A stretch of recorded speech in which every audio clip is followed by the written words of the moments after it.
It was one of those blistering summer afternoons in Florida. The kind where the air feels like soup, and you start questioning all your life choices, especially the one about living in a neighborhood with an HOA. John, our protagonist, a sharp-dressed black man with a knack for staying cool under pressure, decided it was the perfect day to hit the community pool. He wasn't just any resident. He'd been living in this upscale neighborhood for years. But today, he was about to learn that being a homeowner didn't mean you were free from HOA drama or Karen. Now, let's talk about Karen. She wasn't just any Karen. She was the Karen, the HOA board member who treated the community pool like her personal kingdom and herself as its reigning monarch.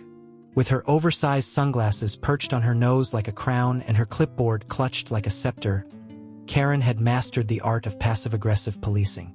She knew every rule in the HOA handbook by heart, rules she probably helped write, and she enforced them with the zeal of someone who had way too much time on their hands. John arrived at the pool armed with nothing but a towel, sunscreen, and an audiobook about dismantling systemic racism, because why not multitask? He settled into a lounge chair, popped in his earbuds, and prepared for some much-needed relaxation.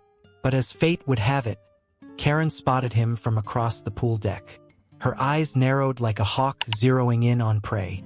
She didn't recognize John, which was strange considering he'd lived there longer than her. But to Karen, it didn't matter. He didn't look like someone who belonged. Karen strutted over with the confidence of someone who had never questioned their own entitlement. "Excuse me," she began, her voice dripping with faux politeness. "Are you sure you're supposed to be here?" John looked up from his audiobook and smiled. A smile that said, "I know exactly where this is going." "Pretty sure," he replied casually. Karen wasn't having it. She flipped open her clipboard like it was a police badge. "You see," she continued, "this pool is for residents only, and I don't recall seeing you at any HOA meetings." John raised an eyebrow. "Well, that's probably because I have better things to do than argue about lawn ornaments and mailbox colors." Karen ignored the jab and pressed on.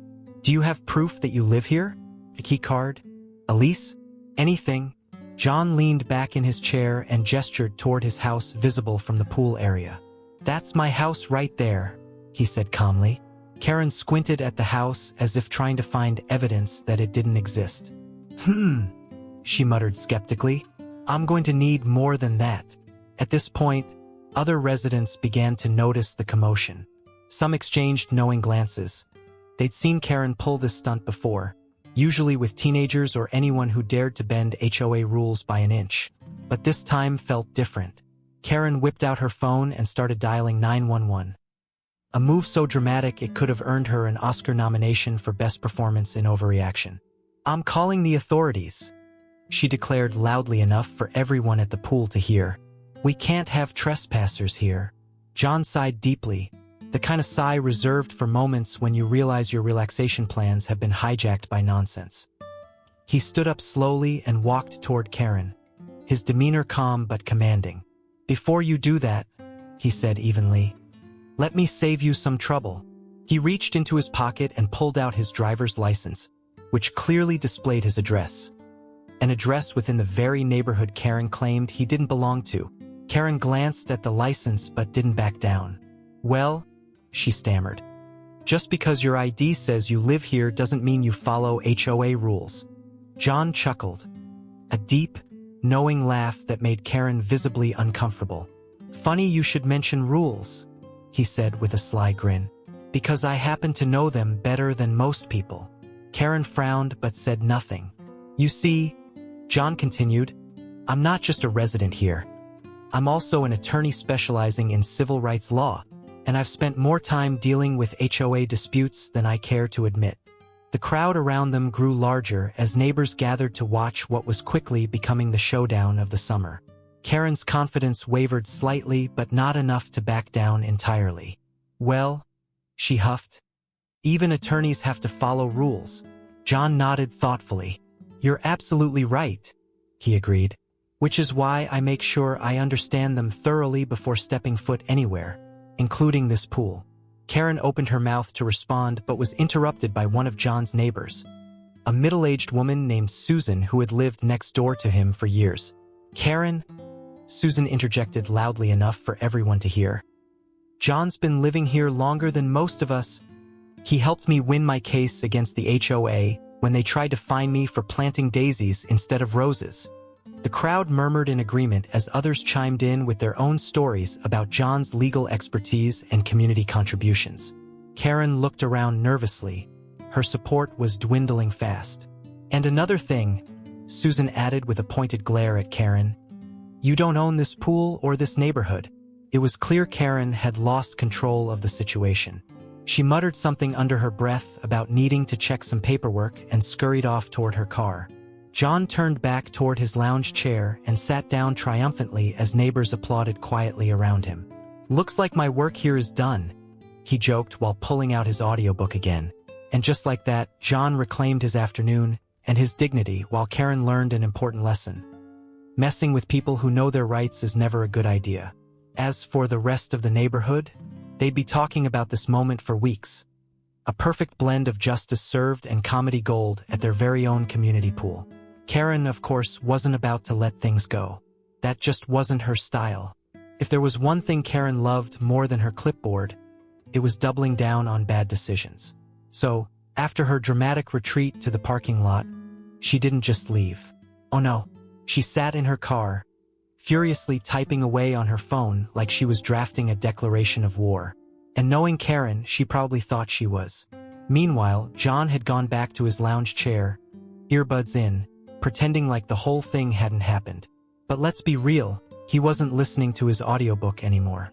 He was watching Karen out of the corner of his eye because, well, you don't just ignore a Karen in the wild. That's how you end up on the evening news. About 10 minutes later, Karen came storming back onto the pool deck with a printout in hand. Yes, a printout. She had apparently gone home, fired up her ancient inkjet printer, and printed out a copy of the HOA regulations. Who even owns a printer anymore? But that's Karen for you, always prepared to weaponize bureaucracy. She marched right up to John like she was about to deliver the Gettysburg Address. "I have here," she announced loudly enough for everyone at the pool to hear, "a copy of the HOA rules and regulations." She waved the paper around like it was some kind of holy scripture. John took out his earbuds again and looked at her with an expression that could only be described as amused disbelief. "You printed out the rules?" he asked, raising an eyebrow. "Yes," Karen replied smugly, "and I'd like to draw your attention to Section 4, Subsection B. All residents must carry their HOA-issued keycard when using community amenities. Do you have your keycard?" John leaned back in his chair and crossed his arms. "Karen," he said slowly, "you do realize that rule is for guests, right? Residents don't need to carry their keycards because we already live here." Karen's face turned a shade of red that could only be described as angry tomato. "That's not how I interpret it," she snapped. "Well," John said with a shrug, "lucky for both of us, your interpretation doesn't matter." The crowd around them chuckled quietly. By now, half the neighborhood had gathered at the pool to watch what was quickly becoming the best free entertainment they'd had all year. Someone even pulled out their phone and started recording. Because if there's one thing people love more than justice, it's viral internet content. Karen ignored the laughter and pressed on. "I'm going to report this to the HOA board," she declared. "Go ahead," John replied cheerfully. "Tell them I said hi." Now, this is where things started to get really interesting because as it turned out, John wasn't just any resident. He was on the HOA board. And not just on it, he was one of its most active members. But he didn't bother mentioning that yet because he wanted to see just how far Karen would dig herself into this hole. Karen stormed off again, muttering something under her breath about how rules are rules, and how she was going to fix this once and for all. The crowd watched her go with a mix of amusement and secondhand embarrassment. "Is she always like this?" one of John's neighbors asked. "Pretty much," John replied with a grin. "But hey, at least she keeps things interesting." About an hour later, just as people were starting to think the drama was over, Karen returned, this time with reinforcements. She had somehow convinced 2 other HOA board members to come down to the pool with her. These were not exactly what you'd call intimidating figures. One was a retired dentist who looked like he'd rather be golfing, and the other was a stay-at-home dad who clearly just wanted an excuse to get out of the house. Karen marched up to John with her entourage in tow and pointed an accusatory finger at him. "This man is violating HOA rules," she announced dramatically. The retired dentist squinted at John like he was trying to remember where he'd seen him before. "Wait a minute," he said slowly. "Aren't you?" "Yes," John interrupted before he could finish the sentence. He stood up and extended a hand toward the dentist with a polite smile. "John Carter, fellow board member." Karen froze mid-rant as the realization hit her like a ton of bricks. The stay-at-home dad burst out laughing. "Oh my God," he said between chuckles. "Karen, did you seriously just try to report another board member?" The crowd erupted into laughter as Karen's face went from angry tomato red to pale white in record time. John turned back to Karen with that same calm smile that had been driving her crazy all afternoon. "You know," he said thoughtfully, "if you'd bothered coming to more board meetings yourself, you might have recognized me." Karen opened her mouth to respond but quickly realized there was nothing she could say that wouldn't make things worse. The retired dentist clapped John on the shoulder and shook his head with a chuckle. "Well played," he said before turning back toward Karen. "Maybe next time you should double-check before making accusations." Karen muttered something unintelligible and stormed off for what felt like the 100th time that day. As she disappeared into the distance, John turned back toward his neighbors with a satisfied grin. "So," he said loudly enough for everyone to hear, "anyone else need legal advice while I'm here?" The crowd burst into laughter again as people started clapping and cheering for him like he'd just won an Olympic gold medal in pettiness. John thought the saga was over. He really did. After Karen's spectacular cell phone in front of half the neighborhood, it seemed like she'd finally learned her lesson. But if you know anything about Karens, you know they don't retreat, they regroup. And that's exactly what Karen did. The next morning, John woke up to an email from the HOA board. The subject line read, "Urgent. Special meeting called." Now, John had been on the HOA board long enough to know that urgent usually meant Karen drama. And he wasn't wrong.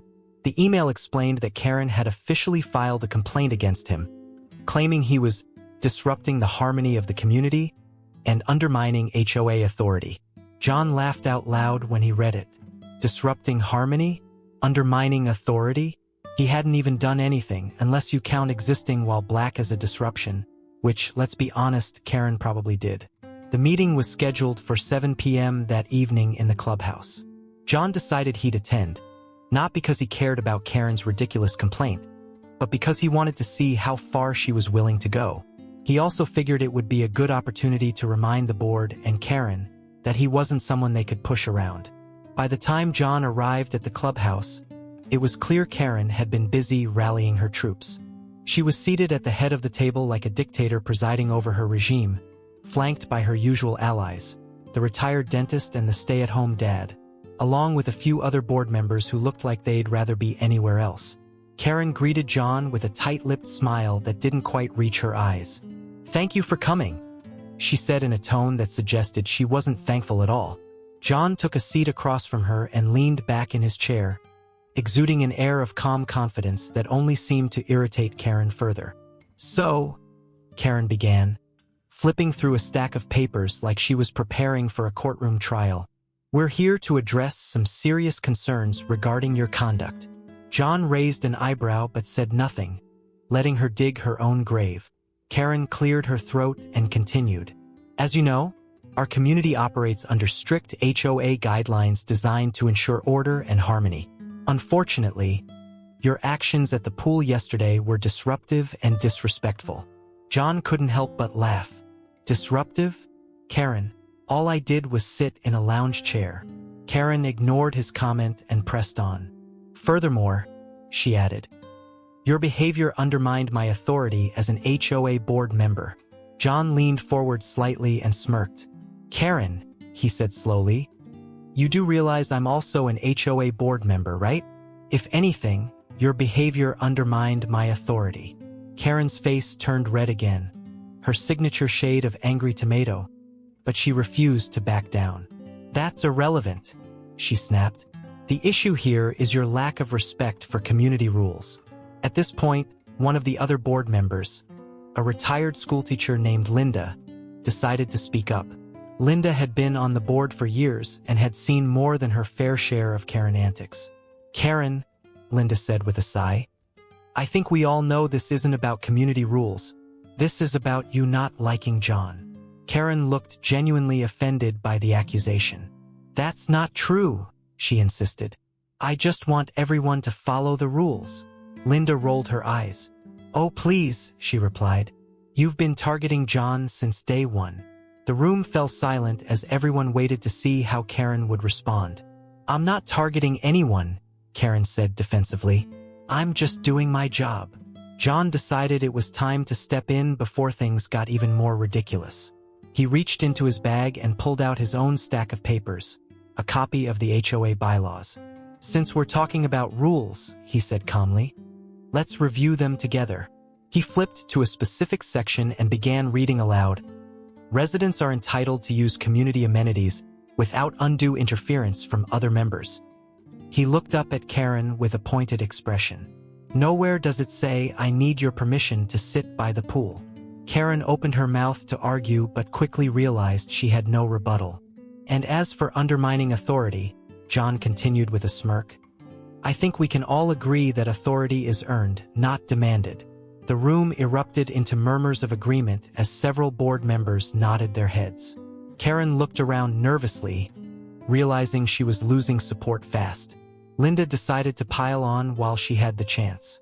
"You know," she said thoughtfully, "maybe it's time we review your conduct as a board member." Karen's eyes widened in panic. "My conduct?" she repeated incredulously. "Yes," Linda replied matter-of-factly. "You've been causing unnecessary conflicts for months now, and frankly, it's getting old." Several other board members murmured their agreement again. Karen tried desperately to regain control of the situation but quickly realized it was futile. "Well," she stammered, "I think we should adjourn this meeting until further notice." John leaned back in his chair again and smiled triumphantly. "Sounds good to me," he said casually. As everyone began packing up their things and leaving the clubhouse, Linda pulled John aside and whispered something that made him laugh out loud. "You know," she said with a grin, "if Karen keeps this up, we might have to vote her off the board." John chuckled and shook his head. "Let me know when you need my vote." And with that, John walked out of the clubhouse feeling more victorious than ever. Because sometimes revenge isn't about getting even. It's about reminding people who they're dealing with. The next day, John thought he'd finally have a moment of peace. After all, Karen had been thoroughly humiliated in front of the HOA board, and surely even she needed time to lick her wounds. But no, Karen was like a bad cold. Just when you thought you'd gotten rid of her, she came back stronger and more annoying than ever. Around noon, John heard a knock at his door. He opened it to find Karen standing on his porch with a clipboard in hand and a smile so fake it could have been sold at a dollar store. Behind her was another man, a younger guy in a cheap suit who looked like he'd rather be anywhere else. "Good afternoon," Karen said in a tone that suggested it was anything but. "This is Mr. Thompson, our HOA compliance officer." John raised an eyebrow. "Compliance officer? Since when does the HOA have a compliance officer?" Karen's smile tightened. "Since this morning," she replied. "We decided it was necessary to ensure everyone is following the rules." John glanced at Mr. Thompson, who looked like he'd been dragged into this against his will. The poor guy didn't even have a clipboard, just a sad little notepad that he kept fumbling with. "Let me guess," John said, crossing his arms. "You're here to inspect my property?" Karen beamed as if he'd just given her permission to ruin his day. "That's correct," she said. "We've received several complaints about potential violations." John couldn't help but laugh. "Complaints? From who?" "Let me guess. Someone whose name rhymes with Baron?" Karen ignored the jab and started flipping through her clipboard like she was auditioning for the role of Judge Judy. According to Section 8, subsection D of the HOA bylaws, she began, "All lawns must be maintained to community standards." John gestured toward his front yard, which was perfectly manicured and looked like something out of a landscaping magazine. "Does that look like it's not up to standard?" he asked. Karen's eyes darted around, searching for something, anything, she could criticize. Finally, she pointed at a single dandelion peeking out from the edge of the lawn. "There," she said triumphantly. "That's a weed." John stared at her in disbelief. "You're kidding, right? It's one dandelion." "A weed is a weed," Karen replied smugly. Mr. Thompson cleared his throat awkwardly and scribbled something on his notepad, clearly trying to look busy. "Fine," John said with an exaggerated sigh. "I'll pull the weed." But Karen wasn't done yet. She flipped to another page on her clipboard and continued her witch hunt. "And according to Section 12, subsection B, she said, all exterior paint must match the approved color palette for the community." John frowned. "My house is painted beige, the same beige as every other house on this block." Karen squinted at his house like she was trying to spot some invisible flaw. "It looks more like taupe to me," she said finally. "Taupe?" John repeated incredulously. "It's beige, Karen." "Well," Karen sniffed, "we might need to have it evaluated by the Architectural Review Committee."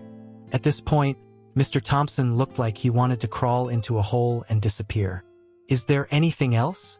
John asked, trying and failing to keep the sarcasm out of his voice.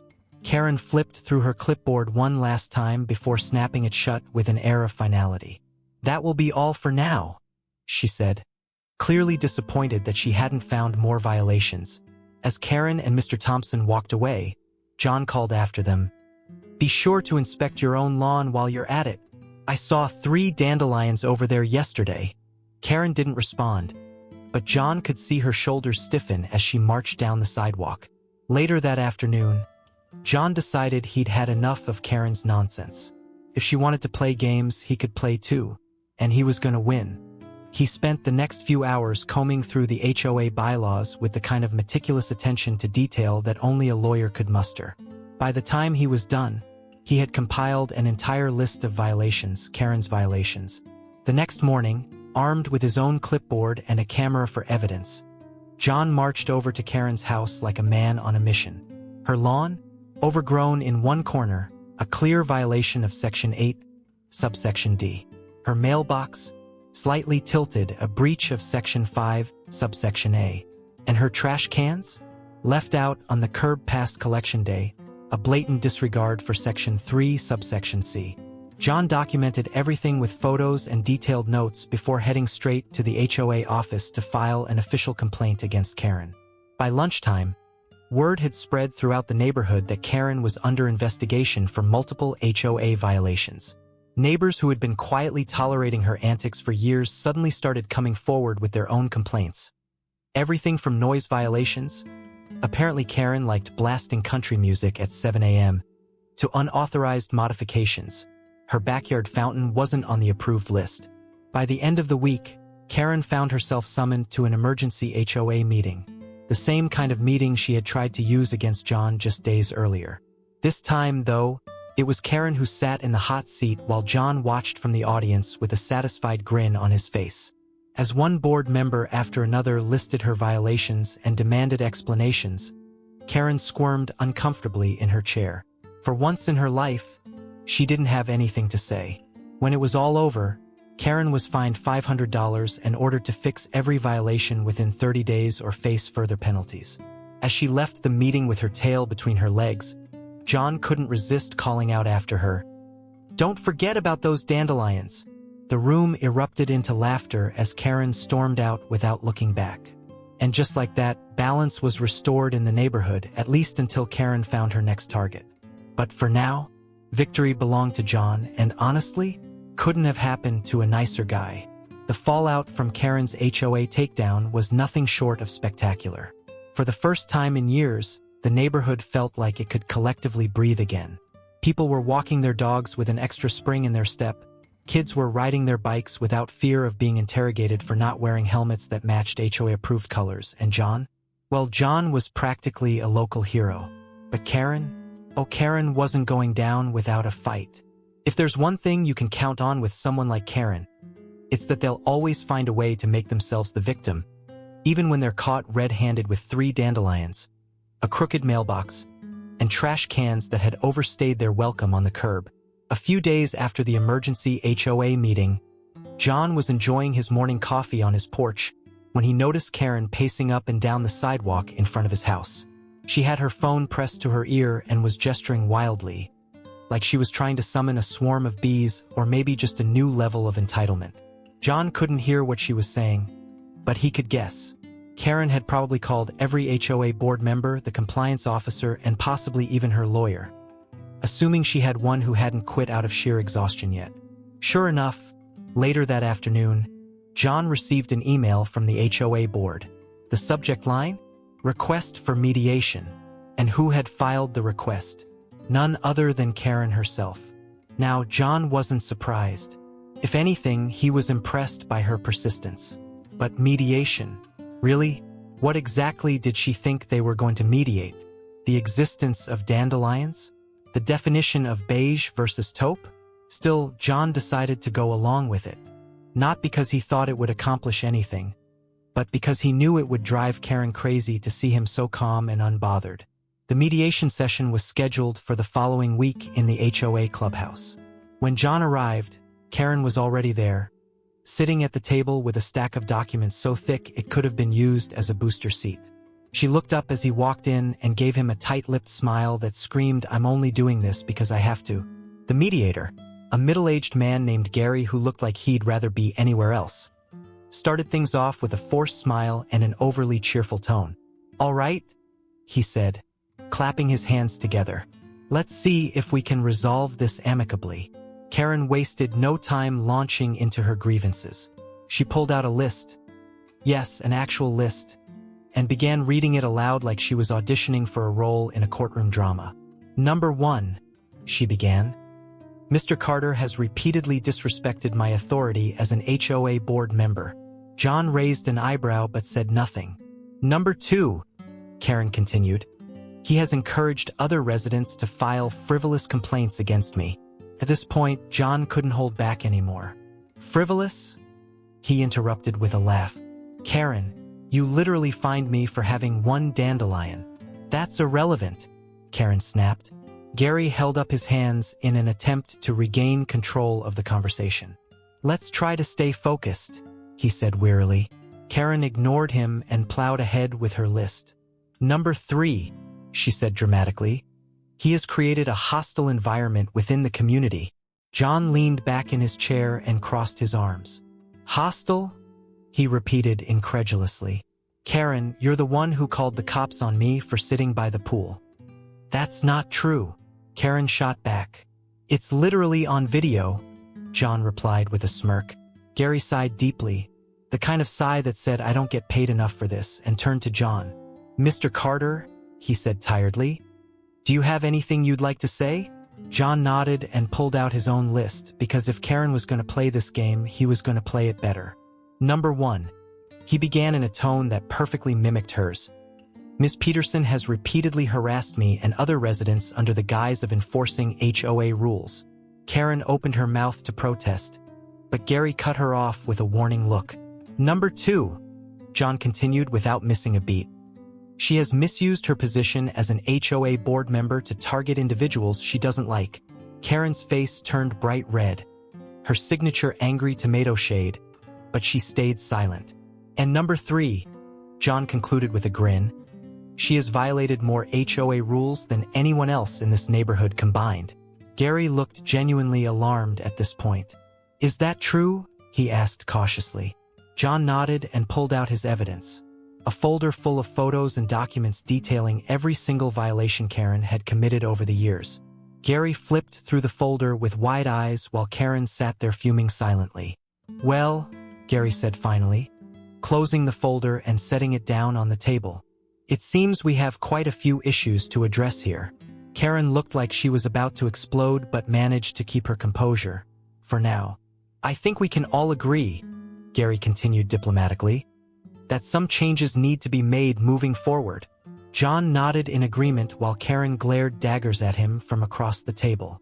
In the end, Gary proposed a compromise.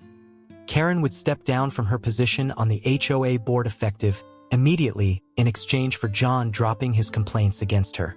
It wasn't exactly what John had hoped for. He would have loved to see her fined or publicly reprimanded. But it was still a win in his book. As they left the clubhouse that evening, Karen refused to make eye contact with him or anyone else. Meanwhile, John couldn't help but smile as neighbors stopped him on his way home to congratulate him on what they were already calling the Great Karen Takedown. And honestly, he couldn't think of a better name for it if he tried. After Karen's dramatic resignation from the HOA board, you'd think the neighborhood would finally be free of her antics. And for a brief, glorious moment it was. People were smiling more. Kids were playing in their front yards without being scolded for excessive noise. Even the mailman seemed to walk his route with a little extra pep in his step. It was like the whole community had collectively exhaled after holding its breath for years. But Karen wasn't done. Oh no, if there's one thing you can count on with a Karen, it's that they'll find a way to make everything worse before they go away for good. And that's exactly what she did. It all started about a week after the mediation meeting. John was sitting on his porch, enjoying his coffee and basking in the newfound peace of the neighborhood, when he noticed something strange. Karen's house, her pristine, overly manicured fortress of pettiness, was suddenly covered in signs. Big, bold, professionally printed signs that read, "Stop the tyranny, HOA is a scam," and John's personal favorite, "Free Karen." Yes, Karen had turned her front yard into some kind of anti-HOA protest zone.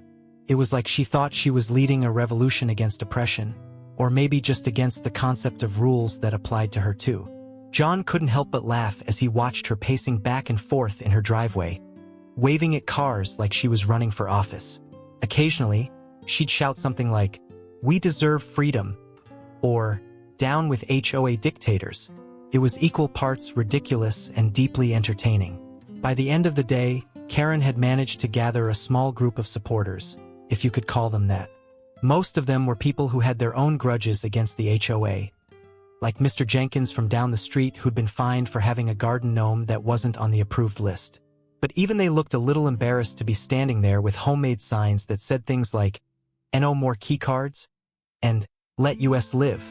John decided to let it slide at first. After all, everyone's entitled to their opinion, even if their opinion is completely unhinged. But then Karen crossed the line.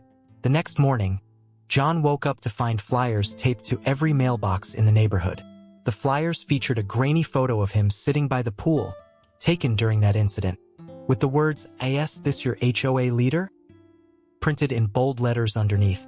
The flyer went on to accuse John of being a power-hungry tyrant who was destroying community values. John stared at the flyer in disbelief before bursting out laughing. Power-hungry? Tyrant? He wasn't even president of the HOA. He was just some guy who wanted to enjoy his pool without being harassed. But as funny as it was, John knew he couldn't let it slide. Karen had officially declared war, and if she wanted a fight, he was more than ready to give her one. That afternoon, John decided to pay Karen a visit, not to confront her directly, because let's be real, arguing with Karen is like arguing with a brick wall, but to gather evidence. He walked over to her house with his phone in hand and started taking pictures of her protest signs and flyers. Karen spotted him immediately and stormed out of her house like a woman possessed. "What do you think you're doing?" she demanded, hands on her hips. "Documenting violations," John replied calmly. "Violations?" Karen scoffed.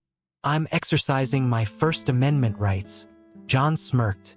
"Sure you are," he said. "But according to Section 10, subsection F of the HOA bylaws, no signage exceeding 3 square feet may be displayed on residential properties without prior approval." Karen's face turned redder than ever, a feat John hadn't thought possible. "This is harassment," she shouted. "No," John said with a grin. "This is enforcement." Karen huffed and stormed back inside her house while John continued snapping photos. The next day, John filed an official complaint with the HOA about Karen's signs and flyers. He also included photos of her so-called protest rally as evidence of unauthorized gatherings, a clear violation of Section 14, subsection C. The HOA board wasted no time addressing the issue. By now, they were just as fed up with Karen as everyone else. Within 48 hours, Karen received notice that she had 72 hours to remove all signage and cease all unauthorized activities or face additional fines. Karen's response? She doubled down again. Instead of taking down the signs, she added more signs. Instead of stopping her protests, she started live streaming them on social media under the hashtag Justice for Karen. And instead of backing off from her feud with John, she started spreading even wilder accusations about him online. Everything from claims that he was embezzling HOA funds. He wasn't. To rumors that he secretly hated dogs. He didn't. But here's where things took an unexpected turn. Karen's live streams didn't have quite the effect she'd hoped for. Instead of rallying support for her cause, they became a source of comedy gold for everyone watching. People from all over the internet started tuning in just to see what ridiculous thing Karen would say or do next. Memes started popping up everywhere. Pictures of Karen holding her clipboard with captions like, "When you're 100% wrong but still act 100% right." Someone even made a parody account called it Free Karen Official that gained thousands of followers overnight. By the end of the week, Karen had unintentionally turned herself into a laughingstock. Not just in her neighborhood but across social media too. And John? Well, he couldn't have planned it better if he tried. One evening, as he sat on his porch scrolling through Twitter and laughing at yet another hashtag Justice for Karen meme, he noticed something unusual. Karen's house was dark and quiet for once. No signs, no protests, just silence. The next morning, word spread through the neighborhood that Karen had packed up and left in the middle of the night. No one knew where she went or why she left so suddenly, but no one really cared either. As far as John was concerned, it didn't matter where Karen went, as long as it wasn't here. And just like that, peace returned to the neighborhood once again, this time for good. With Karen gone, the neighborhood felt like it had been blessed by some kind of divine intervention. The air seemed fresher, the birds chirped louder, and even the HOA board meetings became tolerable. Dare I say, pleasant. People were smiling again, waving at each other like they were in one of those overly cheerful suburban commercials. It was as if Karen had been the human embodiment of a storm cloud, and now that she was gone, the sun could finally shine. John, of course, was enjoying his newfound peace.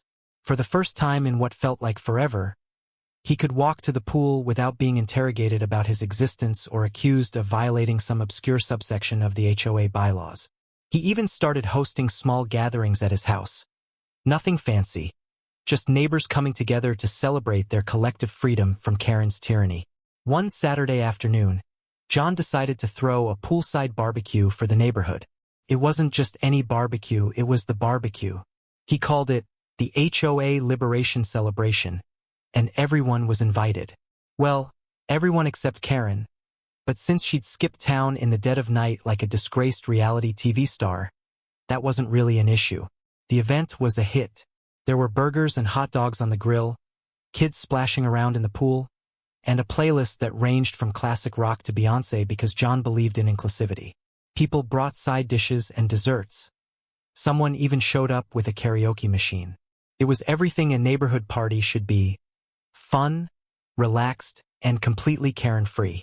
As John stood by the grill flipping burgers with one hand and holding a cold beer in the other, he couldn't help but smile.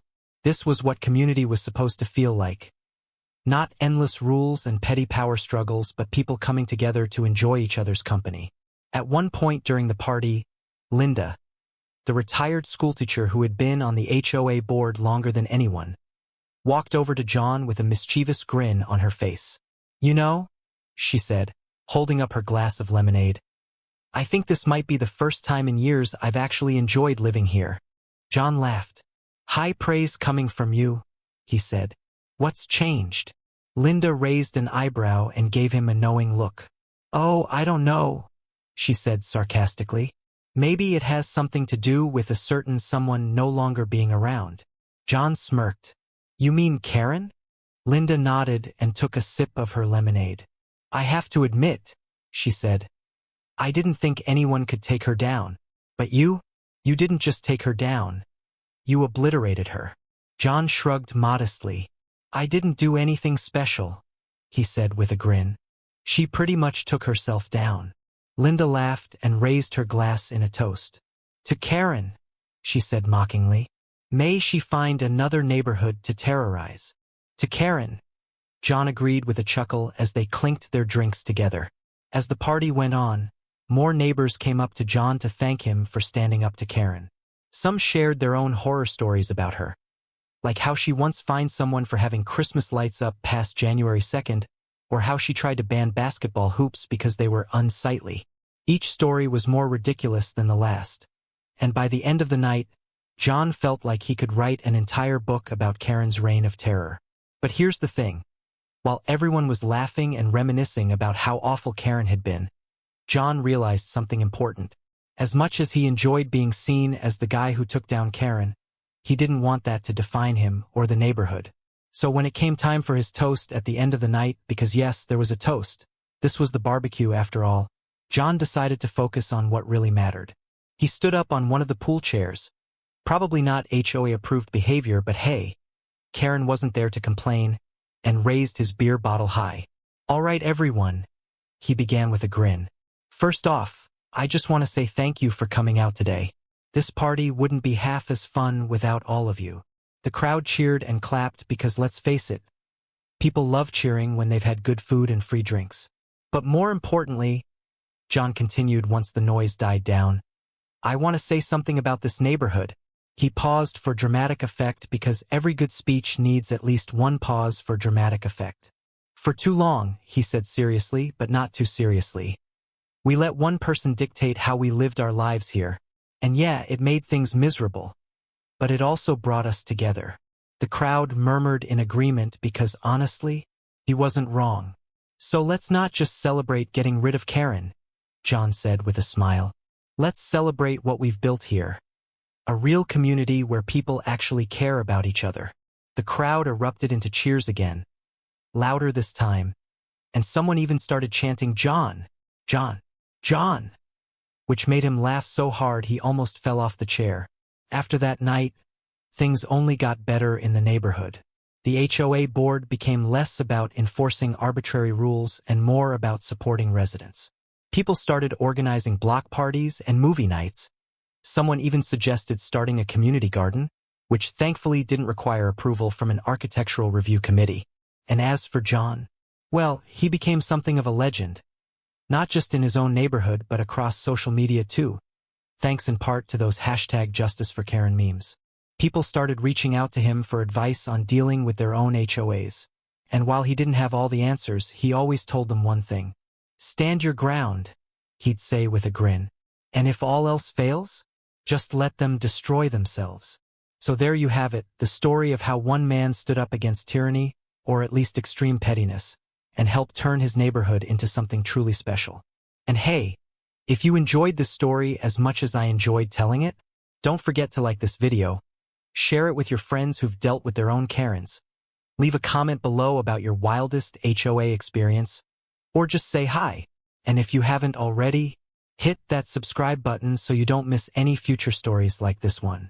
Thanks for watching, and remember, life's too short to let Karens run your neighborhood.